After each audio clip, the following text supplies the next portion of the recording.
proceso crónico puede regresar nuevamente a un proceso reagudizado. Hay que saber diferenciar un caso nuevo. Un caso nuevo quiere decir la presentación de una enfermedad, pero después de haberse tratado, por ejemplo, de un proceso crónico, pasa a un proceso agudo, es una reagudización. Este proceso de reagudización, para algunos médicos, no les convence mucho la terminología, sino prefieren que se les diga proceso inflamatorio crónico y agudo. Nosotros dijimos que los procesos inflamatorios agudos eran factibles de que podían tener en un proceso de reparación a una regeneración. Cuando se pasaba de la membrana basal, se podía tener lo que se denomina una cicatrización o una fibrosis. Cuando yo hablo de regeneración, la regeneración va a ser la renovación de células nuevas que tengan las mismas características morfológicas, estructurales y funcionales. Por lo general, los procesos inflamatorios crónicos, en su proceso de reparación, van a tener la parte de fibrosis.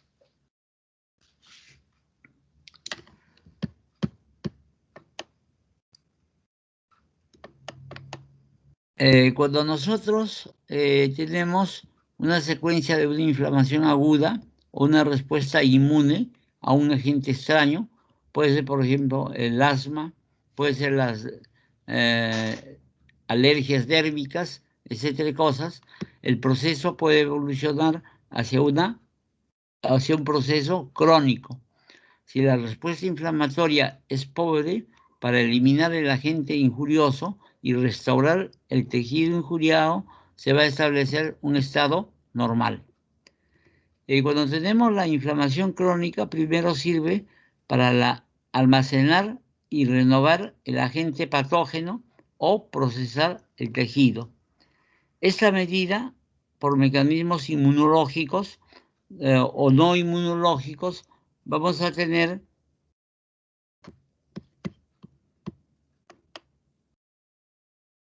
que se observa principalmente con frecuencia una unidad a una respuesta, y esta respuesta reparativa puede ser de tejido de granulación o de fibrosis. Nosotros ya en las clases anteriores estábamos hablando que algunos procesos infecciosos, por ejemplo bacterianos, pueden producir granulomas. Quizá el más conocido y el más frecuente es la reacción granulomatosa de la tuberculosis, que se va a definir como un proceso inflamatorio crónico granulomatoso con necrosis gaseosa central y la presencia de células gigantes de Langhans, y también la presencia en forma de corona o alrededor de la necrosis de linfocitos, de macrófagos y polimorfos nucleares. También hablamos que había un tejido que se formaba granulomas, pero que eran granulomas no infecciosos. Y a esa patología se le llamaba la inflamación crónica granulomatosa no bacteriana. Cuando nosotros vemos que el otro fenómeno de reparación en los tejidos con inflamación crónica van a ser la fibrosis. A esa fibrosis se le conoce también como cicatriz, que va a ser el acúmulo de tejido fibrótico.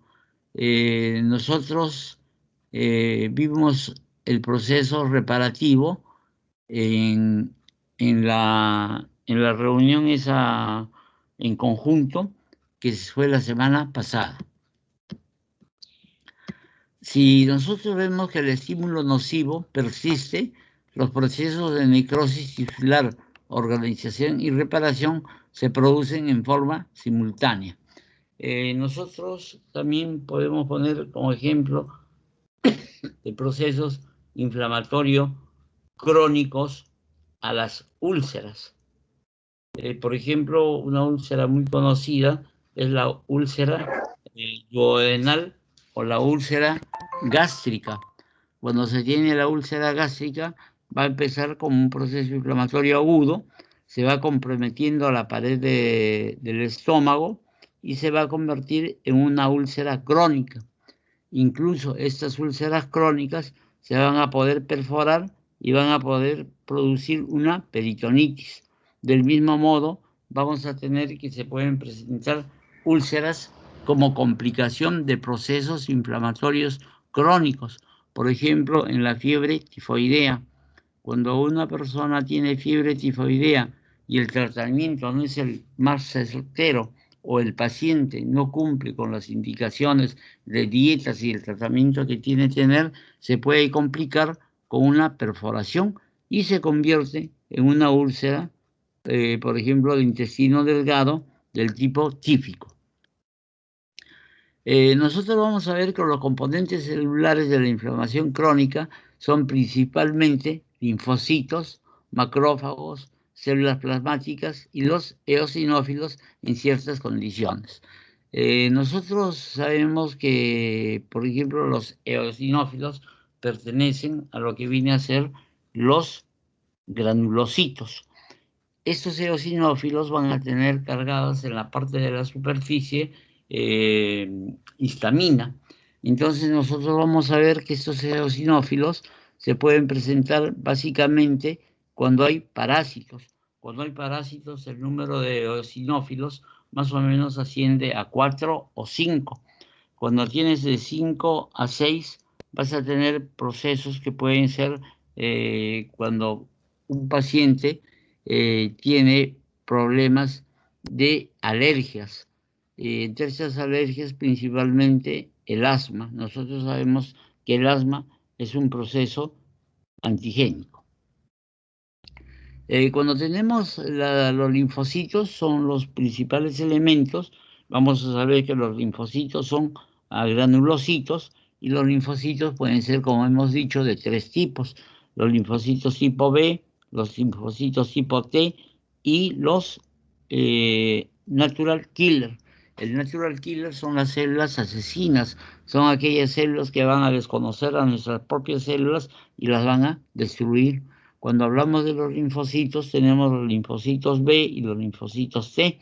Sabemos que todos los elementos formes de la sangre se van a originar a nivel de la médula ósea y tiene que tener una hormona que va a ser la eritropoyetina. La eritropoyetina es el que va a activar a la médula ósea para la producción de los elementos que están en forma deficiente. Pueden ser glóbulos rojos, glóbulos blancos, etcétera, cosas. Esos linfocitos B que se originan en la médula van a salir maduros de la médula ósea. Una vez que están maduros, van directamente a los órganos linfoides, principalmente a nivel del ganglio linfático. Y en el ganglio linfático vamos a ver que se van a situar en la parte central del nódulo linfoide. Y en la parte periférica se van a situar los linfocitos B. Los linfocitos B van a salir de la médula ósea en forma inmadura y van a ir a madurar en el timo, que el timo es un órgano temporal, se llama órgano temporal porque a la edad de los 18 años desaparece, y en este timo va a tener 2 partes. Uno, la parte de la corteza y la parte de la médula. A nivel de la médula vamos a tener los corpúsculos de Hasal, que van a ser una formación córnicas y que según los investigadores se dice que a este nivel los linfocitos T van a madurar. Una vez que maduran los linfocitos T, van a migrar y se van a localizar en la parte periférica del folículo linfoide.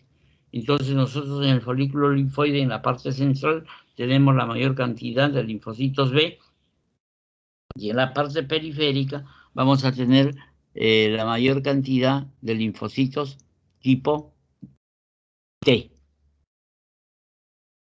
Cuando nosotros hacíamos la patología antiguamente, quizá unos 20, 30 años atrás, nosotros solamente podíamos identificar a los linfocitos T o a los linfocitos B por su parte morfológica, pero no era nada seguro.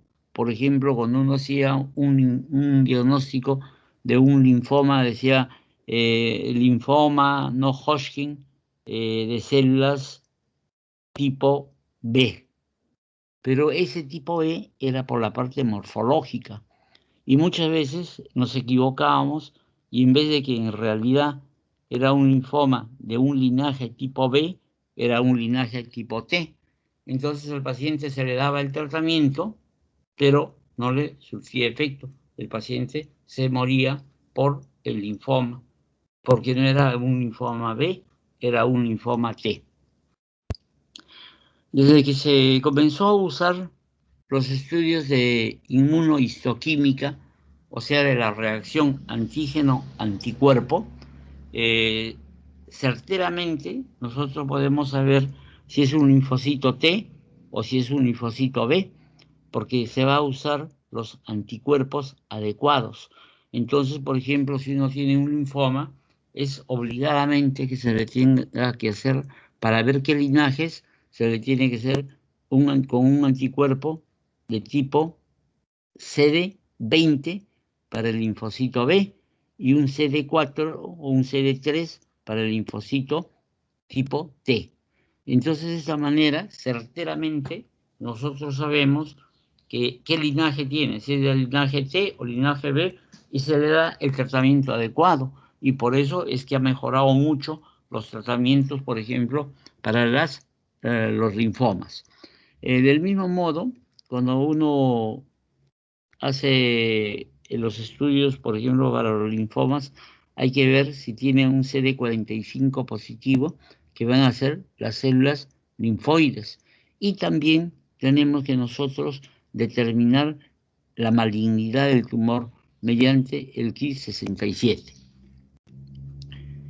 Con todos estos avances que hay de la inmunistoquímica, de la inmunofluorescencia, la patología se convierte en una ciencia médica muy dinámica y por eso se dice que tiene múltiples relaciones casi con todas las ciencias médicas. No hay una ciencia médica que no tenga que ver con la anatomía patológica. Nosotros vamos a ver que las células plasmáticas son células inmunológicas. Esas células plasmáticas van a estar sobre todo en el tracto digestivo, a nivel del colon. Son las primeras células que actúan cuando hay, por ejemplo, un proceso inflamatorio. Y nosotros así vamos a tener que las principales células que actúan, por ejemplo, en un cuadro diarreico, son las células plasmáticas. Pero nosotros no actuamos adecuadamente. Cuando hay diarrea, lo primero que se le da son antibióticos y se les da antidiarreicos. Y es lo que no se debe dar, porque casi el 90% de procesos diarreicos son de tipo viral. Entonces lo único que va a combatir son nuestras células plasmáticas. Y nosotros al dar antibióticos y al dar antidiarreicos, lo que estamos haciendo es no dejar actuar a nuestras células plasmáticas. Entonces, solamente nosotros debemos dar antibióticos o antidiarreicos cuando hay diarreas con moco y sangre. Cuando hay moco y sangre, vamos a decir, esta es una diarrea de tipo bacteriana. Acuérdense, por ejemplo, nosotros tuvimos en el año 88, 89, una pandemia del cólera. Y nosotros sabemos que el cólera va a ser viral. No se le da antibióticos para el cólera, solamente se le da hidratantes. Y con los hidratantes los pacientes mejoran espectacularmente. Lo que producía estos cuadros diarreicos eran unos cuadros que producían unas diarreas como el lavado de arroz. Había mucha pérdida de electrolitos y de lo que es la parte hídrica. Entonces los pacientes morían deshidratados. Cuando tenemos los macrófagos, nosotros sabemos que los macrófagos van a derivar de los monocitos. Y los monocitos se van a localizar en el torrente sanguíneo como unas células inertes. O sea, cuando se encuentran los monocitos dentro de los vasos sanguíneos, no van a tener ningún tipo de función. Pero cuando se produce la extramigración de las células del intravascular al extravascular o la diapedesis, vamos a tener que los monocitos se transforman en macrófagos, o sea, las células que van a ser muy importantes para la fagocitosis. Y nosotros ya sabemos que hay 3 fenómenos importantes a nivel de la fagocitosis. ¿No es cierto? Uno, que nuestras células vencen a las células agresivas. Vamos a tener que las células agresivas pueden vencer a nuestras células y cuando es un proceso agudo puede haber muerte de las dos. Y cuando hay muerte de las dos se va a producir un material que se denomina el pus. Y cuando hay pus vamos a decir que se produce una necrosis de tipo licuefactiva. ¿Alguna pregunta hasta el momento, jóvenes? ¿Alguna pregunta? Lisel, no tengo la lista de alumnos, ¿no? No puedo ver. Pero puede observar, creo, porque son en PowerPoint. Tu audio está pésimo, Lisette. No te entiendo nada. ¿Qué me dijiste? Le decía que... ¿Ahora sí me escucha? Ahora sí. Ya. Le decía que usted está en PowerPoint y no puede observar a los que están ahorita conectados. Por eso que yo le decía que mejor tengo una lista a su costado. Pero ya se la estaré enviando mañana. No, ¿sabes qué? No te preocupes. Lo primero es lo que hemos estado hablando en antes. Eso hay que hacerlo ahora. Creo que tú me preguntaste si tenía impresora. Sí tengo. No hay problema. Entonces, Tú me lo puedes mandar a mi correo. Claro, yo lo bajo y imprimo una hoja. Ya, doctor. Yo le voy a enviar la relación de todos. Muchas gracias. Muchas gracias. ¿Está todo entendible hasta ahora? Sí, doctor. ¿O tienen alguna duda de lo que hemos estado hablando? Porque eso es muy importante para poder continuar. ¿Alguna otra cosa adicional hay? Bueno, si no hay ninguna respuesta, entonces seguimos con nuestra tarea. Pasamos a la siguiente diapositiva. Nosotros vamos a ver, por ejemplo, esto es un eosinófilo. En vivo y en directo se ve de color medio naranja. Estas células eosinófilas son muy importantes porque van a tener glándulas de histamina. Y cuando nosotros hablamos de la histamina, va a ser un gran vasodilatador. Y nosotros hemos visto que los vasodilatadores actúan básicamente cuando hay un proceso inflamatorio de tipo agudo. Esos elementos, los eosinófilos, cuando nosotros hacemos el recuento, normalmente debe haber de 3 máximo a 4 eosinófilos. Cuando hay más de 4 eosinófilos, se piensa que puede haber parásitos. Y cuando hay más de 5 o 6 eosinófilos, vamos a indicar que puede haber un proceso alérgico. Estas son las famosas células plasmáticas. Entonces, estas células plasmáticas va a ser muy importante porque se van a encontrar a nivel del tracto digestivo bajo, o sea, a nivel del intestino delgado, del intestino grueso, y son las primeras células que actúan cuando hay un proceso inflamatorio a este nivel. O sea, cuando hay procesos inflamatorios que pueden producir diarreas. Luego nosotros vemos acá en esta célula que vamos a tener la forma de un macrófago. Miren que el macrófago va a tener una hendidura acá. ¿Están viendo la formación de una cruz? ¿Observan o no? Contésteme sí o no, nomás para saber si están... Ya, ¿están viendo? Doctor.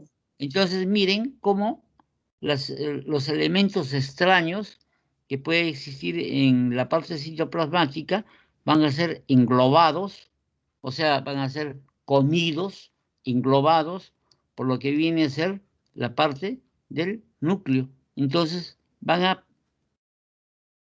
ponerlo en contacto, por ejemplo, con las lisosimas, que las lisosimas son células que van a producir la destrucción de los cuerpos extraños. Pero muchas veces no ocurre eso, sino ocurre que los cuerpos extraños pueden destruir a nuestras células. Y la otra es que los dos mueren y producen el material purulento que se llama pus. Nosotros cuando observamos, por ejemplo,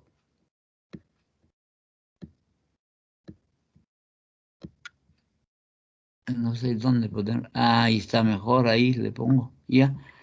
Cuando nosotros vemos estas células en donde el núcleo va a ser aparentemente circular, va a ser un núcleo muy grande, va a ser un citoplasma muy escaso, se van a llamar los linfocitos. Y hemos dicho que hay un linfocito T, un linfocito B y un natural killer. Esta célula de acá se dice que es la representante del proceso inflamatorio crónico.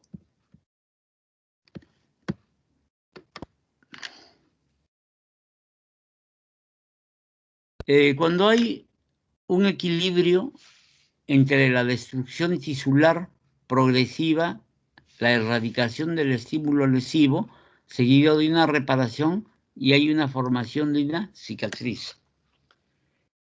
Por ejemplo, tenemos una úlcera crónica. En la úlcera crónica desaparece la influencia principal que va a ser, por ejemplo, el ácido clorhídrico. No es que desaparezca el ácido clorhídrico del estómago, porque si desaparece el ácido clorhídrico del estómago, se va a producir una gastritis atrófica. Y la gastritis atrófica puede conllevar a un cáncer gástrico.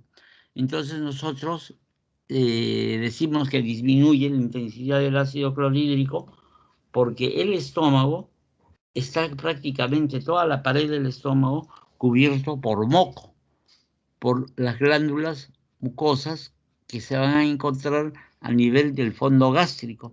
Y principalmente, por ejemplo, nuestra posición anatómica es la posición de estar erguido o semierguido. Entonces, por la presión atmosférica, todo el ácido clorhídrico que se produce en el estómago va a llegar a lo que viene a ser la parte del antro pilórico.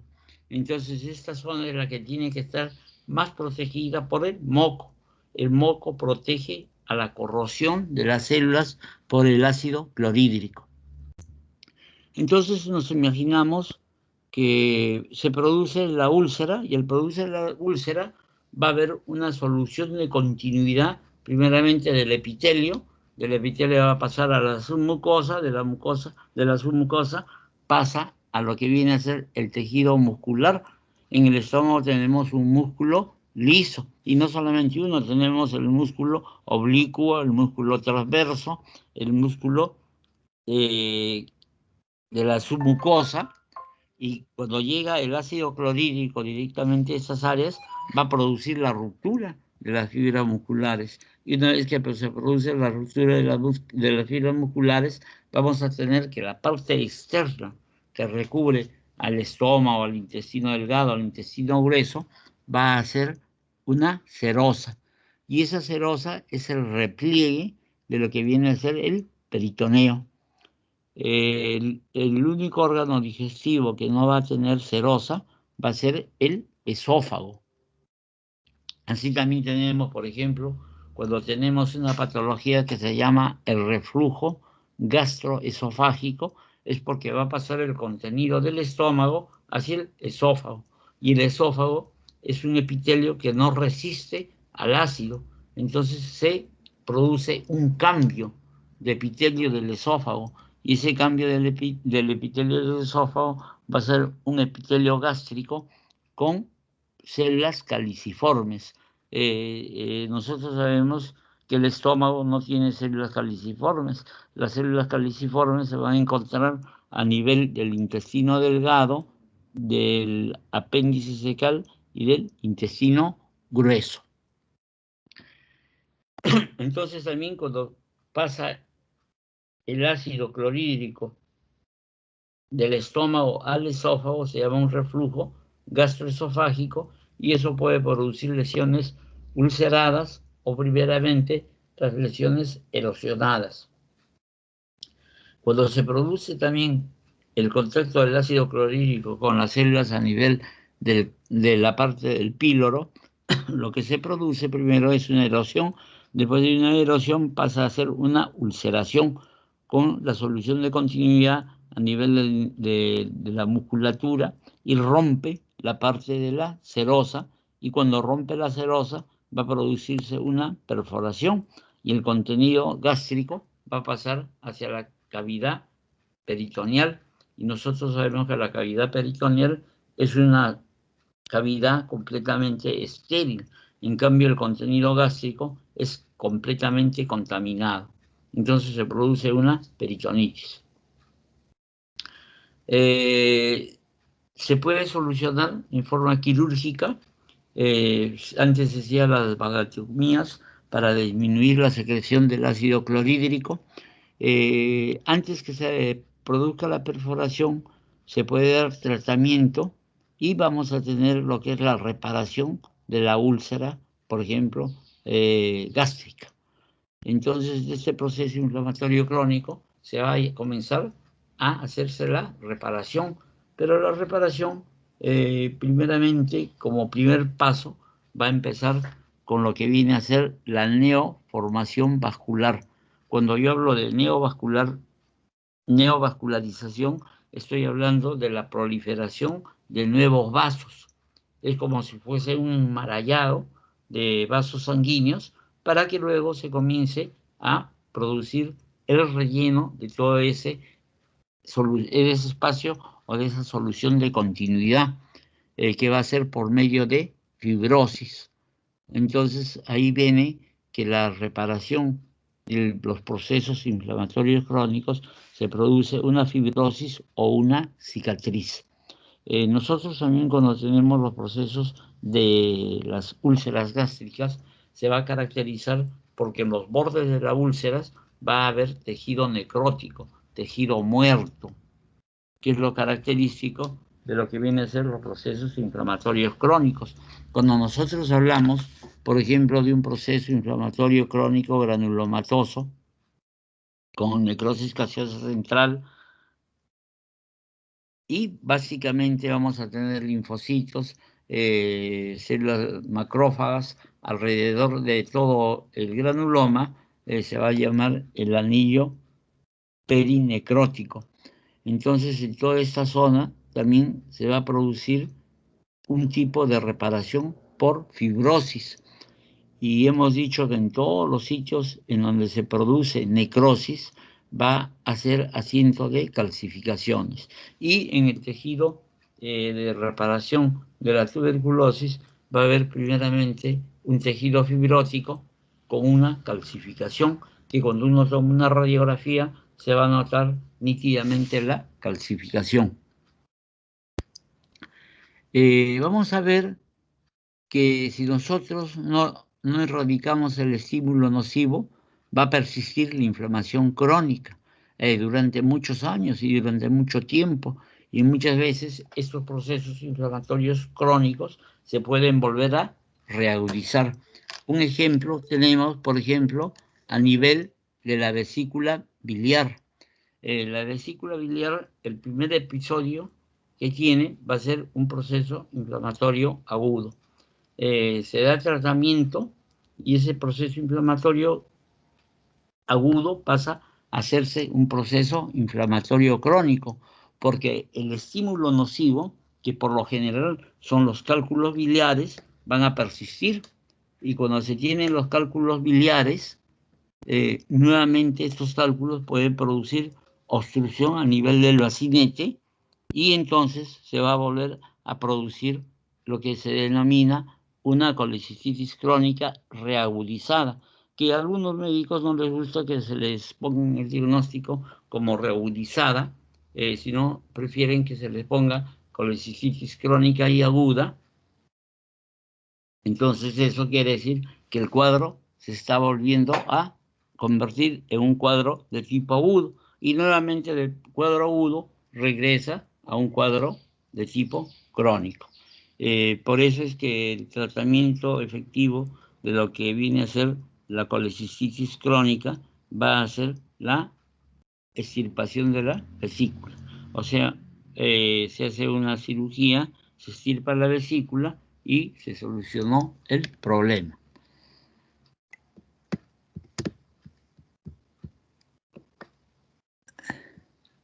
Nosotros acá tenemos que, por ejemplo, el proceso inflamatorio crónico va a tener una injuria que va a persistir. Ejemplo, los cálculos. De este proceso injurioso crónico vamos a tener, por ejemplo, bacterias y tejido derivado de los mononucleares. De esto vamos a tener el recrudecimiento de la circulación y de los monocitos. Y luego vamos a tener que va a haber la presencia de los macrófagos. De la otra columna que tenemos de la injuria crónica, vamos a tener la activación de los linfocitos T. Esta activación o actividad de los linfocitos T se produce básicamente cuando hay reacciones de tipo alérgico.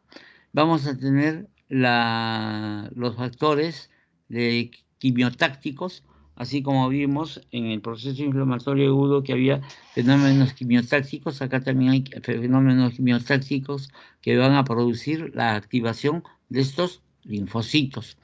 Y el otro camino, que puede haber factores groseros de lo que puede ser la inflamación por los linfocitos T.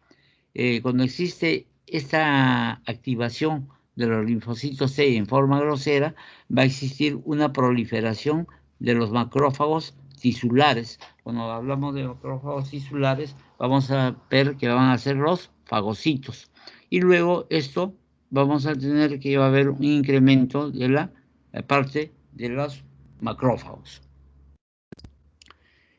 Cuando se produce la presencia de los macrófagos, van a ver las células epitelioides y muchas veces la unión de los histocitos van a ser lo que se llaman las células multinucleares gigantes. Y esas son las células gigantes multinucleadas. El otro camino viene a ser directamente de la injuria crónica, pasa a un tejido celular que van a tener división mitógena. Y luego vamos a tener la proliferación de las células de los macrófagos y también va a llegar del mismo modo al incremento de los macrófagos. Esto va a producir también células epitelioides y vamos a tener que va a existir las células multinucleadas gigantes.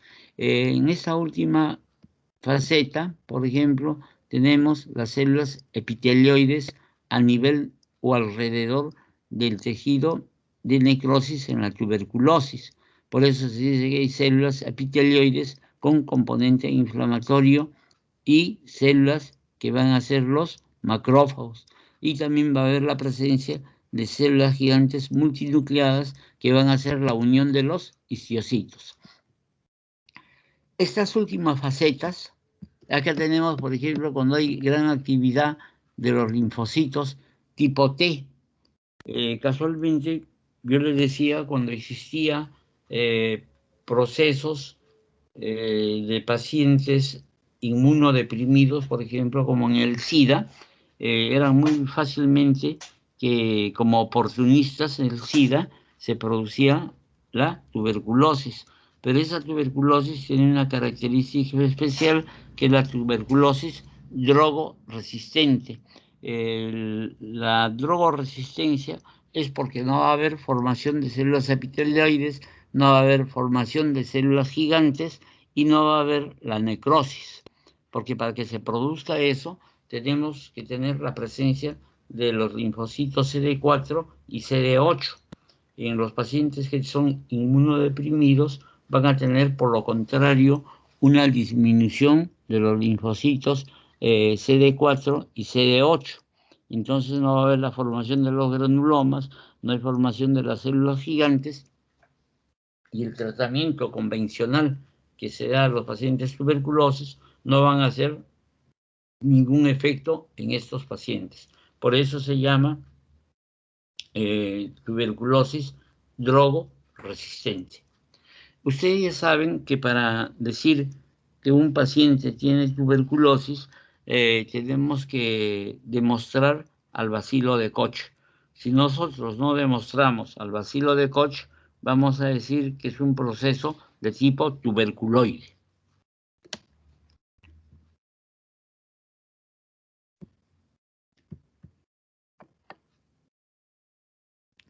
Los macrófagos, vamos a ver que son células efectoras principalmente de la inflamación crónica. Los monocitos inactivos son convertidos en macrófagos funcionales por la señal trófica básicamente de la IFN gamma. Vamos a tener una morfología de macrófagos activados que se modifica especialmente cuando se desarrolla la síntesis proteica. Básicamente se va a desarrollar un citoplasma voluminoso. Nosotros vamos a tener que van a existir las células de tipo epitelioides. Ejemplo, en la tuberculosis. Nosotros tenemos que con frecuencia la función de macrófagos se van a convertir en células gigantes multinucleadas. Estas células multinucleadas pueden ser, por ejemplo, en la tuberculosis, las células de Langerhans, las células multinucleadas de la lepra. También tenemos que tener presente que estas células multinucleadas vienen a ser los macrófagos o los histocitos aglutinados. Por eso es que las células van a ser múltiples y en forma de U. Es característico cuando nosotros hablamos de esas células grandes en forma de U como células que se denominan las células de Langerhans. No hay que confundir con el otro tipo de células gigantes, por ejemplo, a cuerpo extraño. Cuando uno, por ejemplo, está haciendo alguna actividad y se le introduce una astilla en el dedo y no puede sacar la astilla, esa astilla va a producir una reacción inflamatoria también granulomatosa. Pero la reacción inflamatoria granulomatosa va a ser a cuerpo extraño. Entonces esos cuerpos extraños van a producir el proceso inflamatorio. También nosotros tenemos que tener presente que el grupo de lo que corresponde a las células inflamatorias granulomatosas no infecciosas va a ser una enfermedad idiopática, o sea, no se va a conocer la causa. Puede afectar al pulmón, puede afectar a las partes, al músculo, o puede afectar a cualquier parte del cuerpo. Ustedes hicieron un trabajo de esas células, ¿no es cierto? ¿Cómo se llaman esas células, esa enfermedad? La enfermedad granulomatosa no infecciosa. ¿Cómo se llama? A ver, la delegada, Lisette. Sí, doctor. ¿Cómo se llama esa enfermedad? Granulomatosa no infecciosa. Sí. tuberculosis. No. Tuberculosis es bacteriana, la bacteria del alcohol ácido resistente. ¿Cómo se llama el trabajo que les mandé a hacer? ¿O no ha sido ustedes?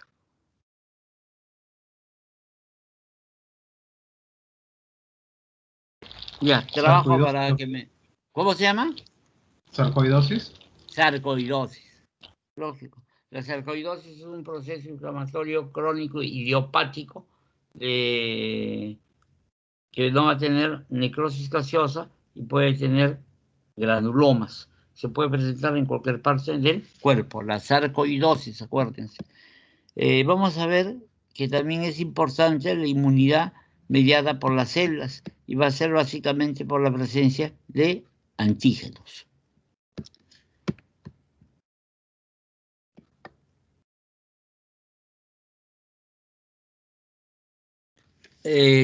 Cuando tenemos la actividad de los macrófagos, van a poseer las funciones de fagocitos y de secreción.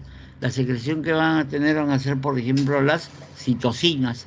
Las citocinas van a ser completamente dañinas para las bacterias, pero también, así como hacen daño a las bacterias, pueden lesionar, pueden destruir, pueden producir la lisis de nuestras propias células. Los macrófagos van a secretar los mediadores de la inflamación aguda, que va a ser el FAP, el factor de agregación plaquetaria, y los metabolitos del ácido araquidónico.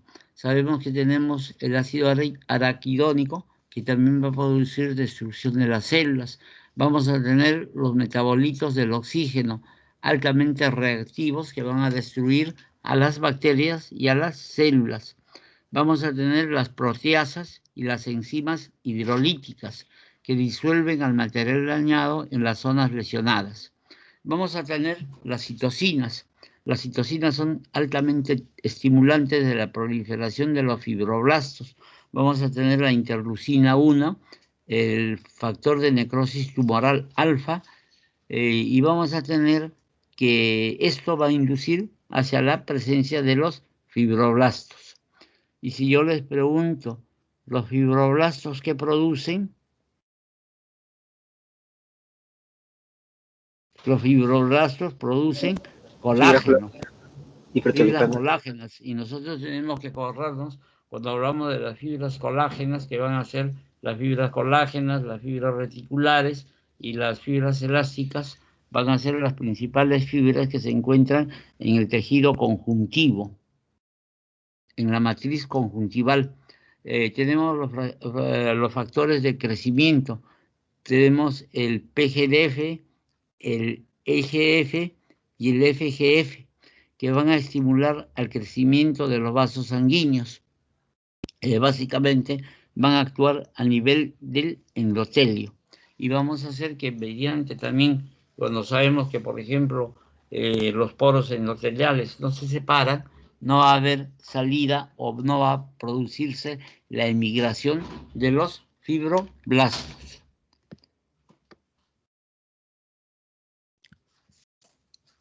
En este cuadro tenemos lo que viene a ser la activación de los macrófagos. Vamos a tener, por ejemplo, acá la célula T, vamos a tener la citocina, que es un factor de destrucción celular. Tenemos los monocitos o macrófagos, y acá vamos a tener el macrófago, que va a incluir a las células dentro de su citoplasma, muy cerca de lo que viene a ser el núcleo, y van a producir la destrucción de todas las células invasoras o de las células agresoras, para que posteriormente estas células sean eliminadas del intracelular al extracelular. Cuando tenemos la integración del macrófago y del linfocito, que nosotros sabemos que los macrófagos son de origen de los monocitos, y el linfocito también es una célula agranulocítica. Acuérdense que el linfocito es el principal representante del proceso inflamatorio crónico. Cuando tenemos el linfocito, va a producir la interleucina 1 y el factor de necrosis tumoral. También vamos a tener los linfocitos activados. Cuando tenemos un linfocito activado, va a producir los mediadores de la inflamación. Y nosotros, cuando tenemos un macrófago activado, vamos a tener que puede producir otros mediadores inflamatorios, y básicamente de acá se convierte en lo que viene a ser un macrófago.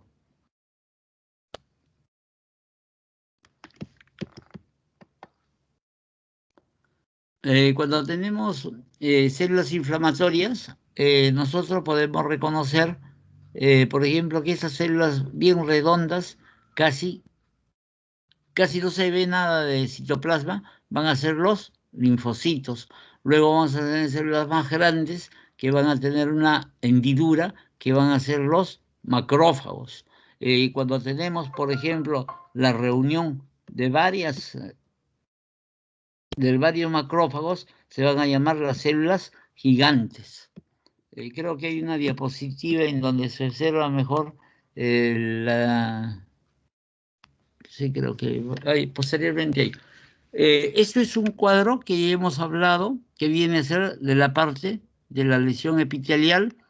Hablamos de la destrucción del tejido muscular, hablamos de la ruptura de lo que viene a ser la serosa, y esto se le va a llamar, ¿cómo se llama esto? A ver, algún voluntario que no tengo la lista. ¿Cómo se llama todo esto? El principal causal, el ácido gástrico o el ácido clorhídrico. ¿Cómo se llama esta lesión? Se llama una úlcera. ¿Cómo se llama? Úlcera. Una úlcera. Y acá vemos, cuando todo es favorable, se va a producir la regeneración. Y cuando se produce la regeneración, va a ir por capas. Y lo primero que vamos a tener es la proliferación vascular.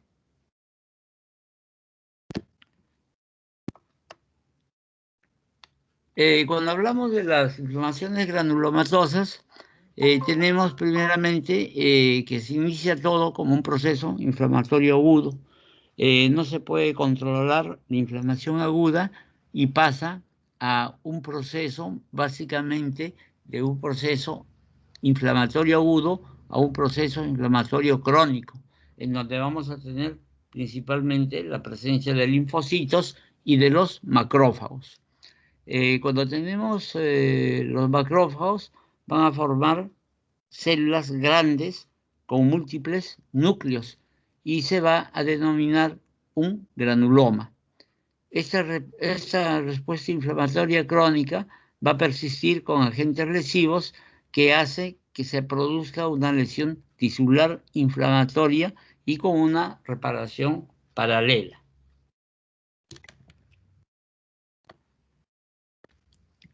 Tenemos, por ejemplo, la injuria, el Mycobacterium tuberculoso, tenemos los hongos, el Histoplasma capsulatum. Esto va a producir una inflamación al inicio simplemente de un proceso inflamatorio de tipo agudo. No se logra resolucionar el problema en el proceso inflamatorio agudo y vamos a pasar a una injuria persistente. O sea, el Mycobacterium se comienza a reproducir muy rápidamente y va a producir un proceso inflamatorio de tipo crónico y se denomina proceso inflamatorio crónico granulomatoso. Los granulomas son lo que le dan el nombre de granuloma. Si yo les preguntase cómo está conformado un granuloma tuberculoso, ¿ustedes qué me contestarían? A ver, cualquiera, por favor, me dice su nombre para ponerle 20. Timaná. ¿Ah? Timaná, ya. Sí. A ver, vamos, Timaná. A ver, está compuesto por células epitelioides, células linfocitos, células gigantes tipo Langhans, también fibras colágenas, Ya no, ese ya es palabreo, ese es palabreo. Las cosas así precisas y simples. Te falta algo muy importante. A ver, si te pregunto, defíneme... no, algo más importante. ¿Qué es lo que, cómo se define a la tuberculosis? Proceso, la necrosis gaseosa central. Por eso se define proceso inflamatorio crónico granulomatoso con presencia de células gigantes tipo Langhans y la necrosis gaseosa central. Y aparte va a haber una corona o un proceso inflamatorio básicamente con linfocitos y macrófagos. Eso es como se define a la tuberculosis. Muchas gracias. Cuando nosotros tenemos la injuria y, por ejemplo, se destruye a las bacterias, puede ser al Mycobacterium o el bacilo de Koch, entonces vamos a tener primeramente una hemostasis. Cuando hay hemostasis va a haber la parte de las plaquetas, va a haber fibrosis, va a haber los fibroreceptores y van a haber las transglutaminasas. Luego viene el proceso de la inflamación. Va a haber los neutrófilos, macrófagos, linfocitos y plasmas proteicos. Vamos a tener una destrucción de macrófagos y colágeno. Va a haber una proliferación de granulomas. Estos granulomas son granulomas tisulares. Pueden haber granulomas de la angiogénesis. La angiogénesis viene a ser la proliferación vascular. Vamos a tener una células que van a ser de la célula de la matriz de la sinapsis que se puede realizar a nivel de la contracción celular y van a ver la presencia de proliferación de células de tipo epitelial. Nosotros a todo esto tenemos la formación de colágeno, vamos a tener la parte de la remodelación y la parte de la reabsorción capilar. A todo esto se le conoce como la cascada de la reparación.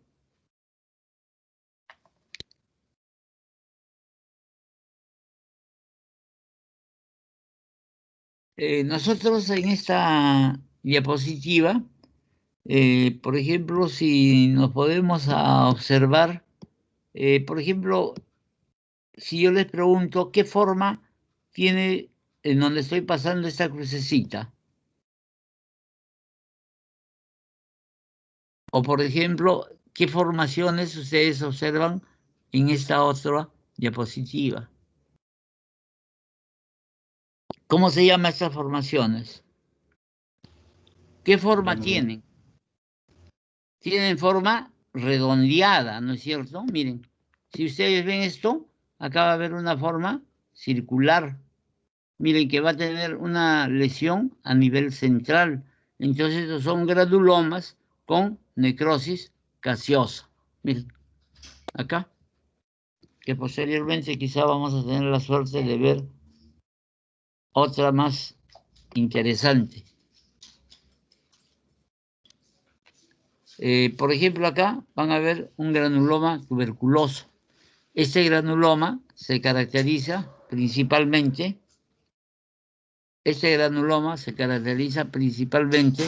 porque va a tener un granuloma, va a tener una necrosis central.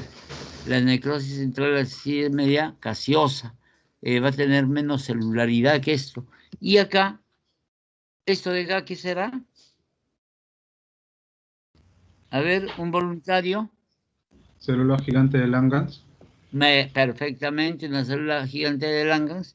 Y en la parte de alrededor, como si fuese una corona, en todo esto de acá, miren, esto va a ser los linfocitos y los macrófagos. Entonces esto Y también van a ver las células más externas, unas células muy parecidas a las células epitelioides. Miren, acá. Estas parecen células epitelioides. Entonces esto se llama un granuloma. Y si yo quiero ver si en realidad lo tiene los bacilos de Koch, tengo que hacerle una reacción alcohol ácido resistente. Y si me da de un color rosado, se llama alcohol ácido resistente por si acaso, porque con la fucsina se tiñe de color rosado y con el alcohol ácido no se va a decolorar. Por eso se llama bacilo alcohol ácido resistente.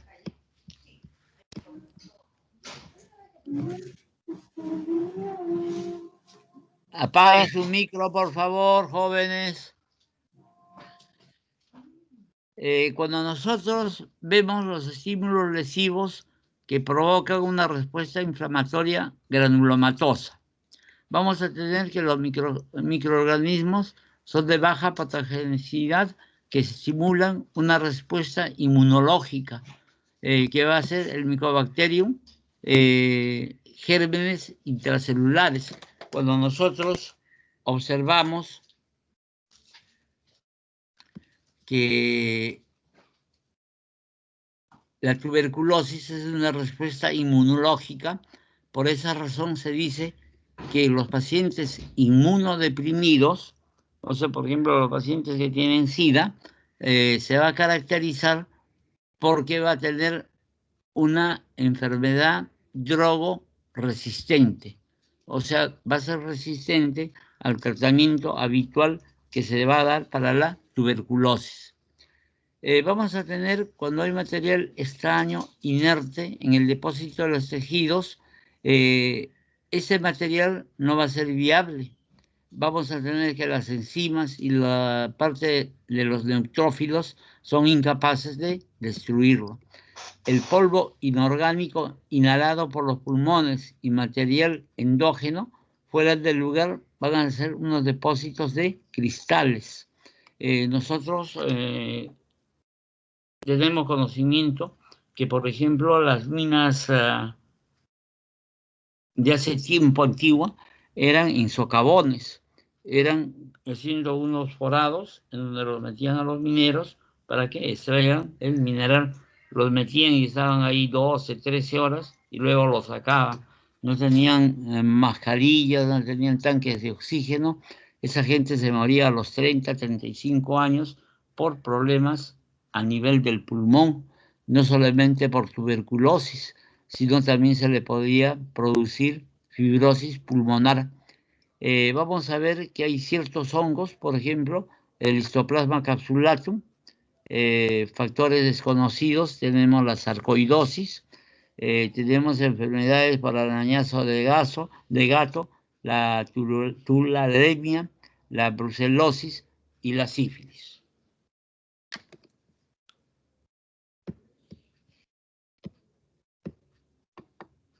Acá se va a ver, por ejemplo, una célula gigante. Todo esto es una célula gigante, toda esa formación de acá, miren. Y esta célula gigante va a tener característicamente múltiples núcleos y va a tener una disposición en forma de U.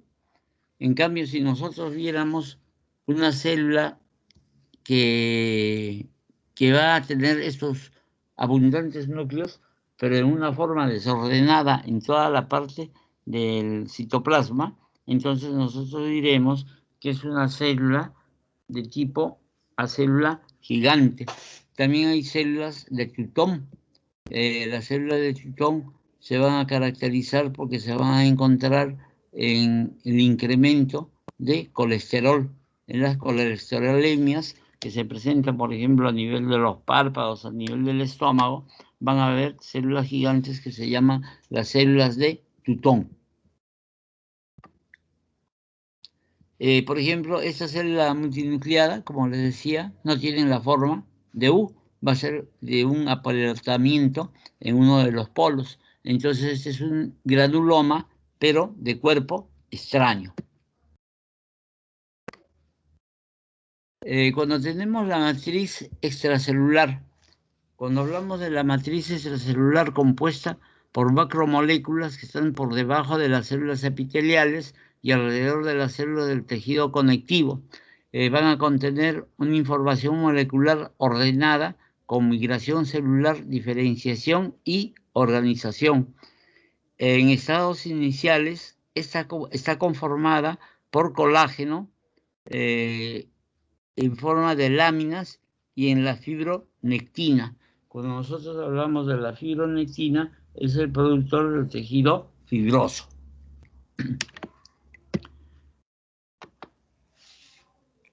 Nosotros vamos a tener que va a tener un soporte estructural del tejido. Va a haber un intercambio de información celular modulado en el proceso de desarrollo de migración celular y diferenciación y reparación. Hemos visto cuáles son los fenómenos básicos de lo que es la reparación. Vamos a tener que va a tener propiedades quimiotácticas y la propiedad de las opsoninas.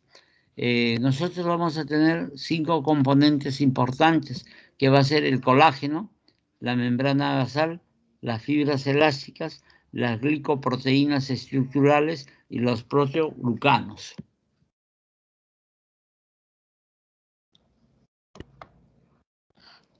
Cuando nosotros hablamos de la regulación de la matriz extracelular, vamos a ver que primeramente existen los estímulos del PDGF, vamos a tener del EGF, de la interleucina 1 y del factor de necrosis tumoral. También del mismo modo, como paso 2, tenemos la inhibición del factor de la GTT. Vamos a tener los esteroides y todo esto va a actuar directamente a nivel celular. Vamos a tener que las procolagenasa y la prostromielinasa. Esto va a activar básicamente a lo que va a ser a la colagenasa, estromeliginasa, a la plasmina y básicamente para la transformación de lo que es el plasminógeno hacia la plasmina. Actúa directamente sobre el colágeno y las estromielinasas. Esto actúa directamente para el factor de conversión de la SM a la CM descompuesta. Puede ser inhibida principalmente por los TIMS. Básicamente hace que se anule la inhibición. Cuando nosotros presentamos el colágeno, vamos a ver que es una derivación de las proteínas y 1/3 de ellos contiene la glicina. Va a ser muy rico en prolina, en treonina y la alanina. Vamos a ver que el colágeno es fundamentalmente importante como tejido conectivo en cuanto se refiere a fibras de mucha tensión. Esto quiere decir que el colágeno va a ser de muchos tipos. Hay 18 tipos de colágeno. Del colágeno 1 al 5 son los más resistentes. Y luego, medianamente resistentes, del 6 al 13, 14 y del 14 al 16 van a ser frágilmente, se van a comenzar a romper. Vamos a tener que también hay la presencia básicamente de lo que viene a ser las citocinas y el uracilo.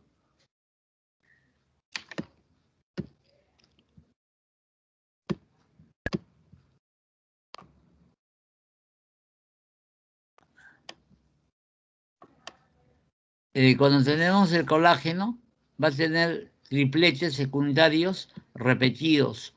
Vamos a tener la hidroxilados. Vamos a tener la hidroxiprolina y la hidroxilisina. Cada polipéptido se designa con una letra, básicamente con la letra alfa y seguidas de un tipo 1 o 2, alfa 1, alfa 2, el tipo de colágeno designado por el número romano, que es lo que les dije, ¿no? Hay colágeno del 1 al 18. Cuando hablamos del colágeno 3, básicamente, nosotros vamos a tener que este colágeno se encuentra presente a nivel de la grasa y a nivel del tejido reticular. Y cuando nosotros hablamos del tejido reticular, nos acordamos que se encuentra a nivel de los ganglios linfáticos. La tuberculosis también puede atacar a los ganglios linfáticos, puede atacar a la piel, puede atacar a los intestinos, al estómago, a cualquier parte del cuerpo humano.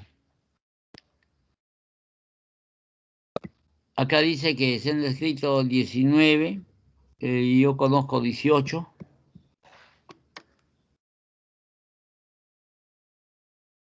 Vamos a tener que la cápsula o el lens de la membrana descendente va a tener una lámina densa.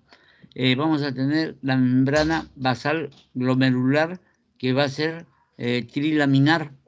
Va a tener una lámina central y va a tener básicamente una densa debido a la difusión de la membrana basal endotelial y epitelial. Acuérdense que cuando nosotros hablamos del epitelio, los epitelios son avascularizados, o sea, los epitelios no tienen vasos sanguíneos, sino se van a nutrir por difusión de la membrana basal. Cuando tenemos el epitelio epidérmico endocrino, vamos a ver que va a estar separado por un estroma de la membrana basal continua. Los hepatocitos, los fibroblastos, los macrófagos y las células sinoviales van a tener células linfoides y otras células sanguíneas que van a carecer de membrana basal.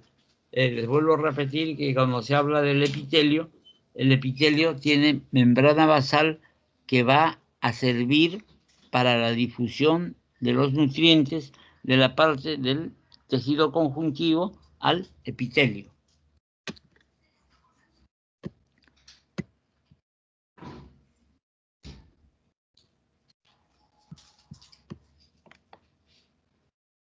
Cuando hablamos de la membrana basal es una delicada estructura en interfase entre la célula y el estroma. Cuando se habla de la célula y el estroma, estamos hablando de las células basales. Entonces la membrana basal va a tener dos tipos de membranas. Una, la que corresponde, por decir, al epitelio, y otra a la parte estromática. Y cada una de ellas están constituidas por fibras colágenas y fibras elásticas. Van a tener colágeno 4, colágeno 8. Vamos a ver que hablar de la membrana basal es sumamente importante cuando se habla de la parte oncológica, o sea, cuando hablamos del cáncer. Entonces vamos a tener que las neoplasias malignas que se encuentran únicamente en la parte del epitelio van a ser los carcinomas in situ. Cuando se rompe la membrana basal y las células van a invadir lo que es el tejido estromático, se va a llamar carcinoma invasivo. Cuando esa invasión es entre 3 milímetros de profundidad y 3 milímetros de largo, se está hablando de un carcinoma microinvasor. O sea que el microinvasor va a tener un área aproximadamente de 9 milímetros. Cuando tenemos la infiltración de los vasos sanguíneos, inmediatamente deja de ser un carcinoma in situ y pasa a ser un carcinoma invasor.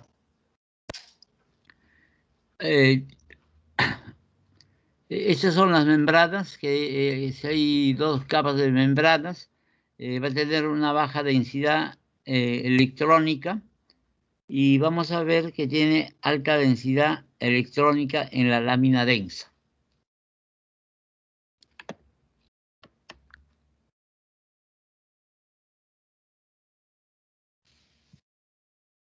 Ya hemos visto glomerular, de epitelio endocrino, inflamatorio. Cuando hablamos nosotros de los hepatocitos van a ser células epiteliales de tipo plana.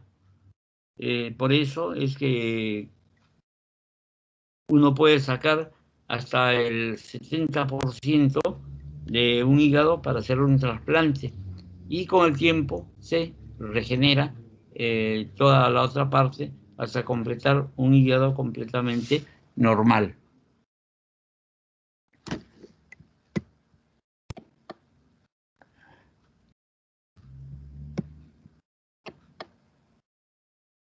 Nosotros vamos a observar que las fibras que hablábamos en cuanto se refiere a la materia extracelular, cuando nosotros hablamos del tejido conjuntivo, estamos hablando que el tejido conjuntivo va a tener dos partes importantes. Uno, que va a ser la parte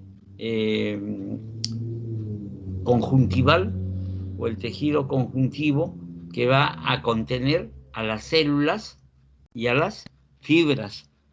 Vamos a tener, dijimos que entre las fibras que se contenía eran las fibras colágenas, las fibras elásticas y las fibras reticulares. Y como células teníamos linfocitos, macrófagos, células adipocíticas, vamos a tener las células que van a contener gránulos de histamina, básicamente son las células cebada, que van a ser las células antigénicas. Y también vamos a tener unas células fijas. Las células fijas son las que se van a encontrar adheridas, por ejemplo, al hígado, que son las células de Kupffer. Vamos a tener las células de los histiocitos, de los macrófagos. Vamos a tener las células de los polimorfonucleares y vamos a tener presencia también de células que van a producir ciertas sustancias como la histamina. Van a ver las células también fijas pulmonares. Cuando nosotros vemos el contenido de células, vamos a ver que, por ejemplo, vamos a tener células que van a tener una proliferación. Por ejemplo, acá tenemos una proliferación de linfocitos. Estas células que van a proliferar de los linfocitos va a ser de una población basal de células estables. Entonces, estas células estables pueden producirse células proliferativas o, de caso contrario, estas células van a producir la muerte celular. Hay que saber diferenciar lo que es la muerte celular de la apoptosis. Acuérdense, para que exista muerte celular por necrosis, tiene que haber componente inflamatorio. Cuando no hay componente inflamatorio, se llama apoptosis.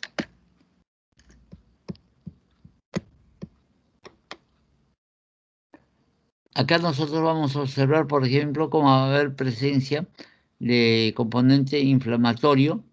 En todo lo que existe componente inflamatorio, si se presenta áreas de necrosis, por ejemplo, en un infarto, en lo que fuera, se va a decir que se llama una necrosis o una muerte celular. Si no hay componente inflamatorio, se va a denominar una apoptosis. Cuando se produce también las injurias celulares, puede ser por deprivación de oxígeno o puede ser por deprivación de irrigación sanguínea. Nosotros sabemos que el oxígeno va a viajar con los glóbulos rojos. Si hay obstrucción del pasaje de la sangre, va a producirse un infarto en el territorio que va a irrigar ese vaso sanguíneo. Puede haber un infarto al vaso, un infarto pulmonar, un infarto al riñón, un infarto al corazón.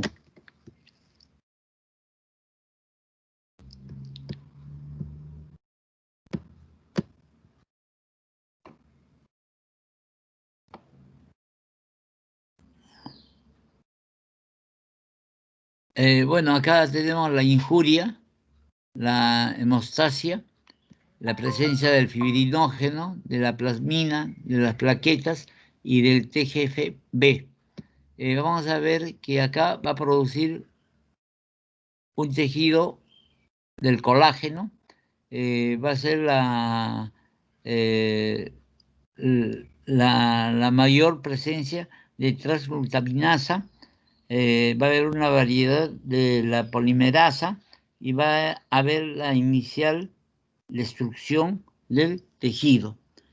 Cuando nosotros tenemos la hemostasia, puede ser la presencia de la plasmina, va a haber la presencia de los polimorfos nucleares, va a existir proteasa y colagenasa y elastasa. Esto va a ser una proteólisis y va a producir una remodelación del tejido cuando ya se está en fase de reparación. Cuando tenemos las plaquetas, tenemos el factor plaquetario, vamos a tener principalmente los monocitos, los macrófagos activados, que esto va a llevar a la proteasa y a la colagenasa y a la elastasa. Vamos a tener que el factor GTB beta va a producir células de proliferación de los fibroblastos, va a producir la regeneración del endotelio. Nosotros sabemos que la lesión del endotelio va a producir una dinámica defectuosa de los vasos sanguíneos. Esto va a producir el tejido de granulación, la contracción celular y vamos a tener definitivamente el proceso de muerte celular.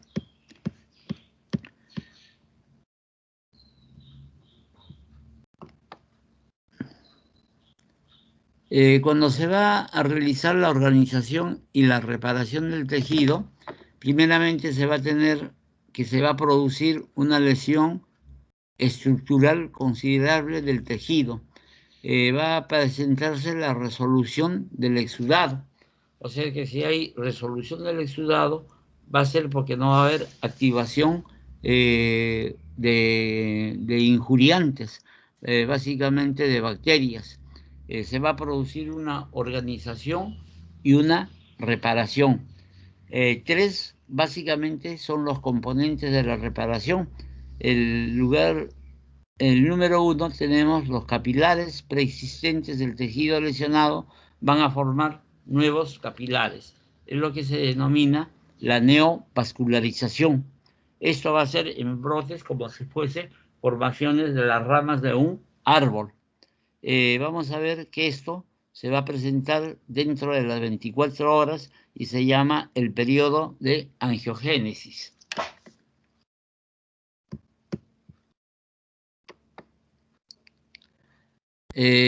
Ocurre en 4 etapas. En primer lugar, la descomposición proteolítica de la membrana basal de los vasos progenitores. En segundo lugar, se presenta la migración de las células endoteliales hacia el estímulo angiogénico.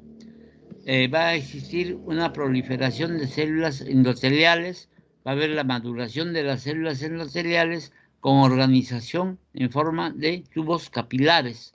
Luego van a presentarse los neovasos, que dejan transcurrir líquidos debido a las uniones incompletas que se presentan. Esto va a producir edema y una inducción de la angiogénesis con los factores BFGF y BEGF.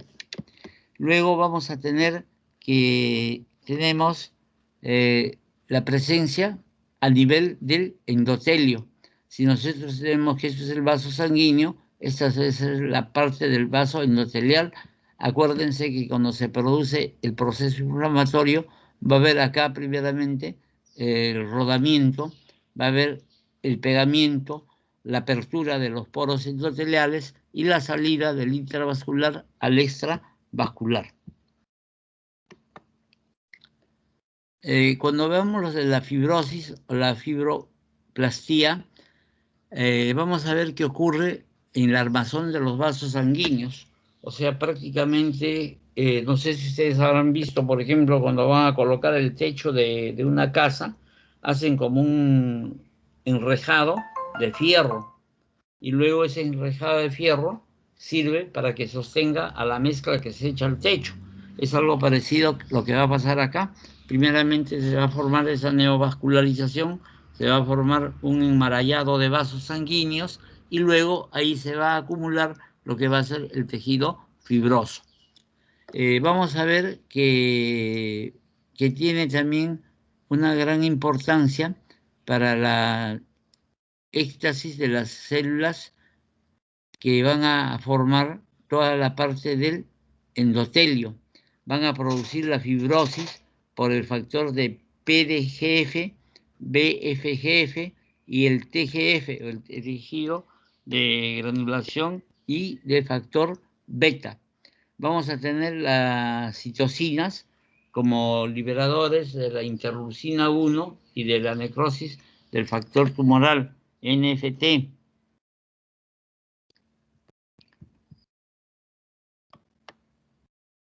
Vamos a ver que, por ejemplo, acá vamos a tener la presencia de gran cantidad de vasos sanguíneos. Entonces, cuando uno observa esta cantidad de vasos sanguíneos, se llama tejido de granulación. Este tejido de granulación es el que se pone en la parte más superficial para que luego aparezca la aparición del tejido epitelial.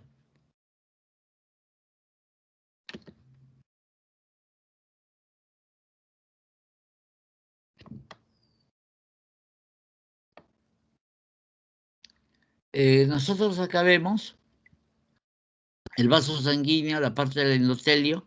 Vamos a tener los poros endoteliales por donde fluyen la parte de los elementos del intravascular al extravascular. Y en la zona en donde se produjo el proceso inflamatorio va a pasar a ser una zona de aspecto semilíquida, para que luego esta sustancia semilíquida sea eliminada al extravascular. En esta diapositiva vemos cómo se va a formar, va a nacer prácticamente los vasos sanguíneos del vaso sanguíneo principal preexistente. Luego vamos a ver que van a haber intercomunicantes y todo esto es lo que forma como un enrejado o una malla a nivel del tejido lesionado. Y luego acá se van a formar los fibroblastos. Vamos a ver que en este tejido va a ser un tejido de granulación y de neovascularización. Vamos a ver la gran cantidad de componente inflamatorio. Esto es muy importante saber, así como por ejemplo ustedes vieron en el infarto del miocardio, que pasado las horas se va a producir ciertos cambios en el tejido. Cuando nosotros encontramos, por ejemplo, un cadáver que tiene una solución de continuidad, o sea, una herida, se hace el estudio microscópico y, por ejemplo, si encontramos en esa etapa, en donde va a haber tejido de granulación con gran cantidad de vasos sanguíneos, se va a decir que esto es un tejido de granulación. Esta herida tiene más de 24 a 48 horas. Entonces, mediante esto también podemos saber cuánto tiempo ha tenido el paciente ya de muerto, porque cuando existe la falta de irrigación sanguínea, no va a proliferar estos tejidos de granulación ni la presencia de fibrosis. Miren cómo se va rellenando cada uno de esos espacios vasculares por fibrocitos o fibroblastos. Vamos a ver acá también tejido de granulación con gran cantidad de fibroblastos.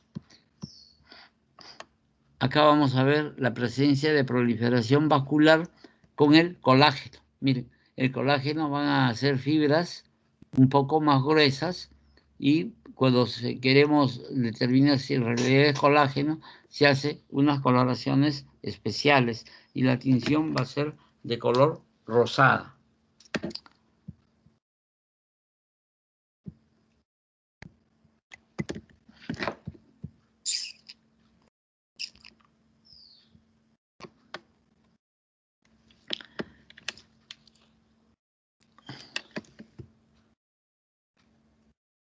Cuando tenemos la fase de cicatrización, vamos a tener primero la fase inicial. Antes de que haya una cicatrización, tiene que ser un proceso de inflamación.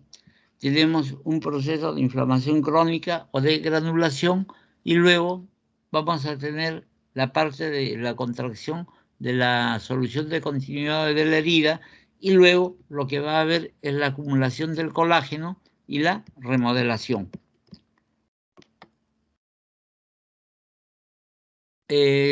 Lo que ayer creo el día miércoles pasado, preguntaban sobre la cicatrización por primera intención. Es cuando hay una incisión quirúrgica limpia, no infectada, cuyos bordes son aproximados por sutura quirúrgica. Se va a producir alteraciones focales a continuidad de la membrana basal epitelial y la muerte de pocas células epiteliales y del tejido conectivo. Va a haber una predominancia de la regeneración epitelial sobre la fibrosis, y va a haber una incisión que llena con fibrina la sangre coagulada, y la deshidratación va a producir una costra. O sea, ¿qué viene a ser la costra? Viene a ser la deshidratación de un coágulo sanguíneo. Cuando muchas veces se produce la remodelación o la remoción de esta costra, puede haber nuevamente sangrado, porque debajo de la costra está el tejido con proliferación vascular. Este es, por ejemplo, el tejido epitelial. Acá tenemos el tejido conectivo, las fibras de colágeno, fibras elásticas, fibras reticulares, y cuando hay una separación del epitelio va a haber un sangrado, porque los vasos sanguíneos van a estar en esta zona, van a estar en la parte superficial de la dermis, y se produce el sangrado, y porque también en la parte del epitelio, por difusión, pasa el fluido sanguíneo y se produce un sangrado. Aproximadamente en los primeros cambios que existe, se va a hacer la afrontación de los bordes. Si esa afrontación de los bordes se hace en forma montada, puede haber una falsa cicatrización. Esa falsa cicatrización se puede abrir, y muchas veces puede salir el contenido, por ejemplo, de la cavidad abdominal. El epitelio se cierra muy fácilmente, y para que se cierre y se afronte de mejor manera, se tiene que afrontar los bordes por medio de puntos quirúrgicos. Se pueden poner puntos continuos o puntos separados. Nosotros actualmente tenemos en las farmacias como una cinta adhesiva que trata de unir los bordes. También es muy útil usar eso para el abordamiento de los bordes. Cuando los bordes están bien afrontados, vamos a tener una buena cicatrización. Cuando no se abordan bien los bordes, va a haber una cicatrización o una falsa cicatrización. Y básicamente va a aparecer la cicatriz queloide. Se llama cicatrización por segunda intención, primeramente, por ejemplo, en el infarto de miocardio, en la úlcera inflamatoria, en la formación del absceso, en heridas muy grandes, en el exceso del crecimiento hacia adentro del tejido de granulación, cuando se infecta la herida, en el caso de los pacientes diabéticos. En el caso de los pacientes diabéticos, por lo general se presentan en lesiones de tipo de úlcera diabética a nivel del dorso de la tibia. Pueden haber también abscesos por rupturas de las ulceraciones de las varices.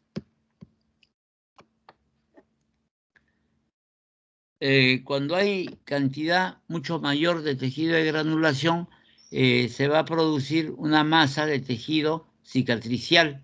Se va a observar el fenómeno de contracción de la herida, y aproximadamente en 6 semanas se puede reducir del 5 al 10% el tamaño original. O sea, aproximadamente para curar una herida, por ejemplo, de una úlcera de un diabético, lo mínimo que se requiere va a ser aproximadamente 2 meses. O quizá podemos tener hasta 3 o 4 meses, de acuerdo a la complicación que se tenga la herida. Básicamente en los pacientes diabéticos se produce esto porque va a tener una lesión a nivel del endotelio. Vamos a ver que la presencia de los miofibroblastos son los fibroblastos y sabemos que los fibroblastos van a producir tejido colágeno.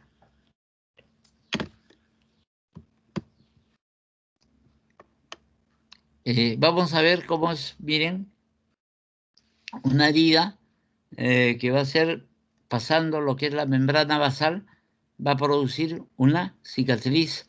Si la herida no pasa la membrana basal, va a producir una reparación. Vamos a ver acá todos los fenómenos que van a haber de neovascularización y la formación de neovasos.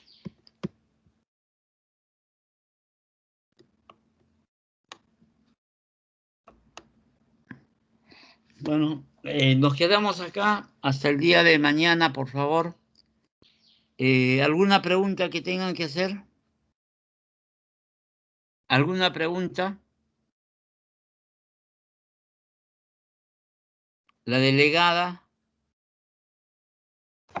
Doctor, solamente para hacerle recordar lo que le estuve comentando hoy día en la mañana. Sí. Acerca de los del examen. ¿Del pretest? No, del examen el día 23. Ah, ya.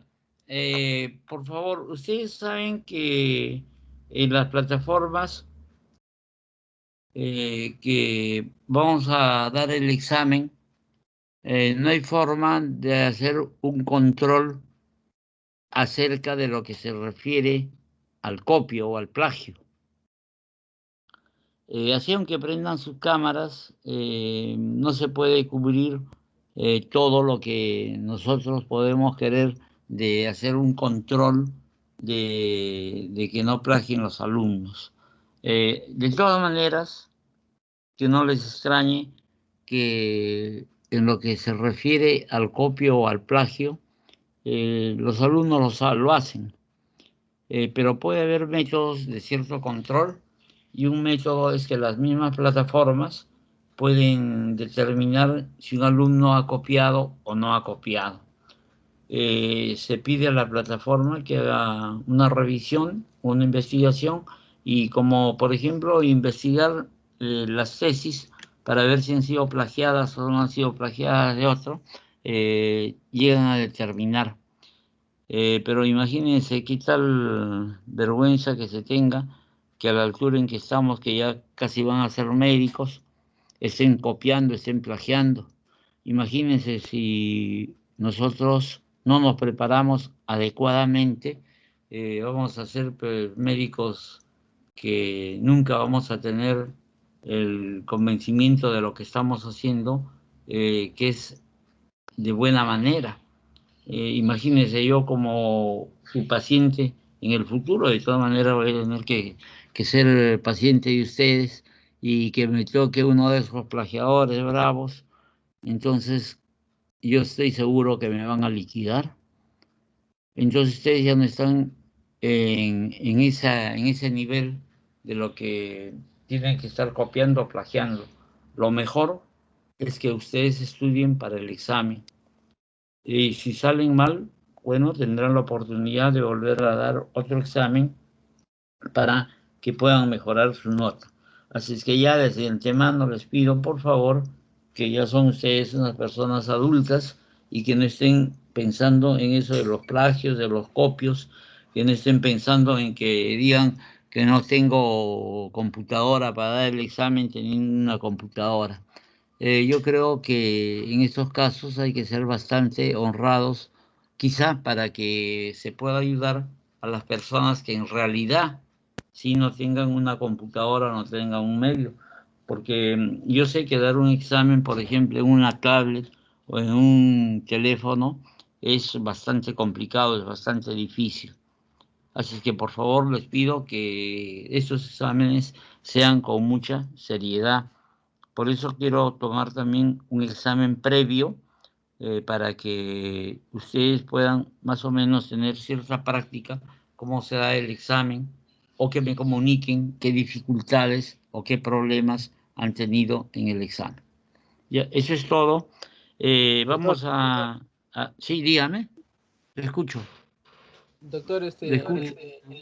cuando el paciente tiene la cicatriz queloide, tiene que ver más por la complicación que tiene en la contracción de la herida. O sea, ¿el problema está en los miofibroblastos o es algo diferente? Como hemos dicho, el principal factor que va a actuar para una cicatriz queloide es primeramente que en algunas razas es muy frecuente la cicatriz queloide, por ejemplo, en las personas de color. Eso es uno. Dos, es porque va a haber una proliferación del relleno del tejido, y hemos visto que ese relleno va a ser porque hay abundancia de los fibroblastos, y los fibroblastos van a producir colágeno. Entonces se va a acumular y se va a formar una cicatriz que va a construir la superficie, por ejemplo, de la piel. Entonces es una cicatriz de ese tipo. Cuando se tiene una cicatriz queloide, histológicamente vamos a encontrar proliferación del colágeno y básicamente ausencia de todo lo que viene a ser los anexos dérmicos, o sea, del vello, de la grasa, etcétera, cosas. Esa es la principal causa. La Doctor, principal pero causa es el ¿esto se da por incremento. problemas genéticos? No tanto por genéticos, sino por, más que yo diría, por factores raciales. En la gente de color, por lo general, se hace cicatriz queloide.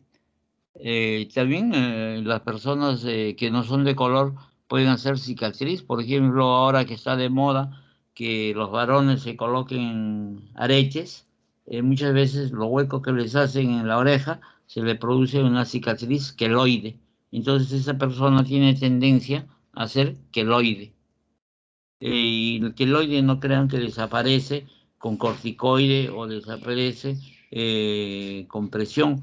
Con la presión que se hace, hay unos aretes que se colocan muchas veces de unas cositas que aprieta ahí y logra disminuir el queloide, pero no logra desaparecer. No se recomiendan los corticoides porque en realidad con los mismos hincones que se hace se va a producir mayor queloide, o con la cirugía plástica, se hace cirugía plástica y nuevamente, como tiene que ver nuevamente un borde bastante cruento, se afronta los bordes y se puede hacer nuevamente una cicatriz queloide. Pero el queloide básicamente, ¿por qué se produce? Porque va a haber un acúmulo o una superproducción de lo que viene a ser el material coloide, o sea, el incremento de los fibroblastos. Esa es la causa. Y las otras causas ya, por que no son del paciente, va a ser uno por mala afrontación de los bordes quirúrgicos, sobre todo también cuando los bordes quirúrgicos son, por ejemplo, con la ruptura de una botella, se hacen en zigzag. Entonces muchas veces quieren afrontarlo ahí y no va a afrontarse bien. Entonces lo que se tiene que hacer es cortar con un bisturito el borde hasta dejarlo completamente a nivel del otro borde, y ahí se puede suturar. La sutura tampoco no puede ser muy tensa porque la sutura se puede romper. Entonces existen varios factores, pero el factor principal es por la hiperproducción del colágeno. Bueno, mi grupo, el grupo 2, por favor, nos reunimos en 10 minutos. ¿Está bien? Sí, Para que doctor,